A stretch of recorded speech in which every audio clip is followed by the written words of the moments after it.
عليكم السلام، أهلا وسهلا بكم أحبتي في برنامجكم لحظات قرآنية، ونحن في حلقة 365. ولا زلنا في موضوع الإسراء والمعراج في التراث. ونبدأ مع أحمد بن حنبل. حلقة بعنوان اضحك مع هجس أحمد بن حنبل عن الإسراء والمعراج، وهذه الحلقة الأولى عن أحمد بن حنبل.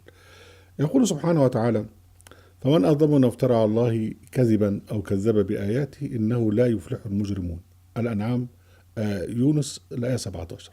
ويقول سبحانه وتعالى: ومن أظلم ممن افترى على الله كذبا أو كذب بآياته إنه لا يفلح الظالمون. الآية 21 من الأنعام. يعني فمن أظلم من افترى على الله كذبا ومن أظلم من افترى على الله كذبا، هذا كله ينطبق على أولئك الذين افتروا أحاديث الإسراء والمعراج وكذبوا بآيات الله جل وعلا. ومنهم أحمد بن حنبل. أحمد بن حنبل له كثير من الهجس، وهو هجس مؤلم مضحك.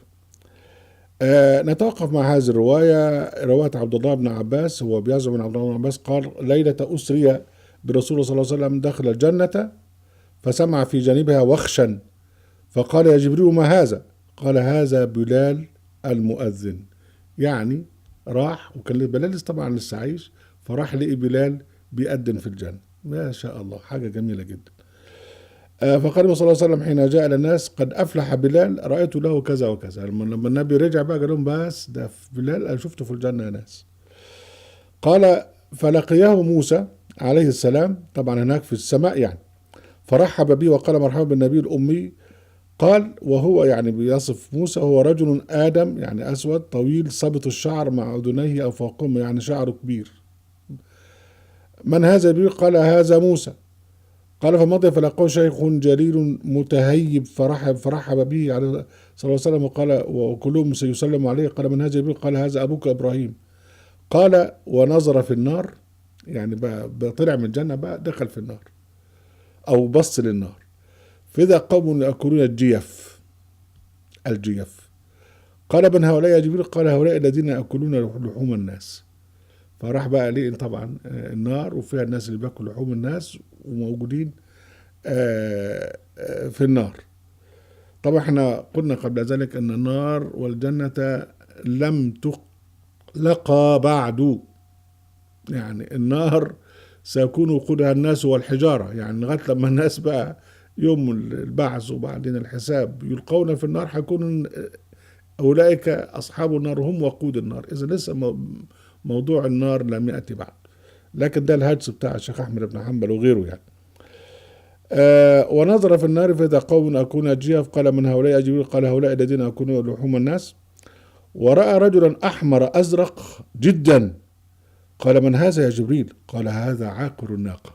يعني ده الراجل اللي هو عقر ناقة النبي صالح، راح بقى ليه في النار.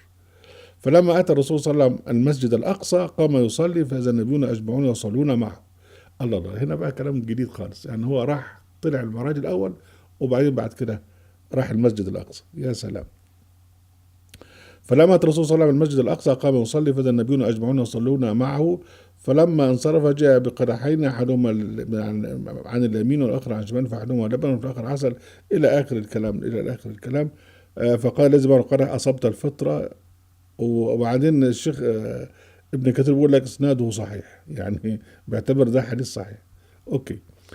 في طريق اخر او في روايه اخرى برضه الامام احمد عن فلان عن ابن عباس قال: اسري بالرسول صلى الله عليه وسلم الى بيت المقدس وما جاء من التي فحدثهم بسيرته وبعلامته عارف ايه. قال: نسال المصدق محمد، اللي هو الكلام ده كله. وابو جهل بقى قعد يتريق على الموضوع ده الى آخره. وبعدين بيقول في نفس الرواية المضحكة دي إن هو رأى الدجال في صورته رؤيا عين ليس بنمام، رؤيا منام، يعني شاف المسيح الدجال. وموسى وعيسى وابراهيم وسئل عن الدجال فقال: رأيته فيلمانيا. ايه فيلمانيا ده؟ من فيلم يعني؟ مش عارف. أقمر هجانا إحدى عينيه قائمة كأنها كوكب دري، كان شعر رأسه أغصان شجرة، إلى آخر الكلام ده.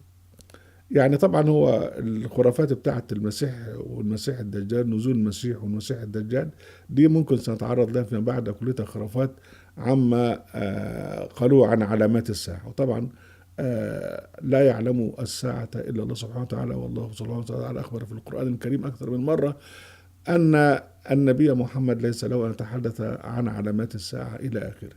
لكن هذا هو الهجس، هو هجس مركب وهجس مضحك وهجس مؤلم. أهلا بكم أحبتي في برنامجكم لحظات قرآنية، وفي قناة أهل القرآن وفي موقع أهل القرآن. لا تنسوا المشاركة بشير ولايك. وعليكم السلام.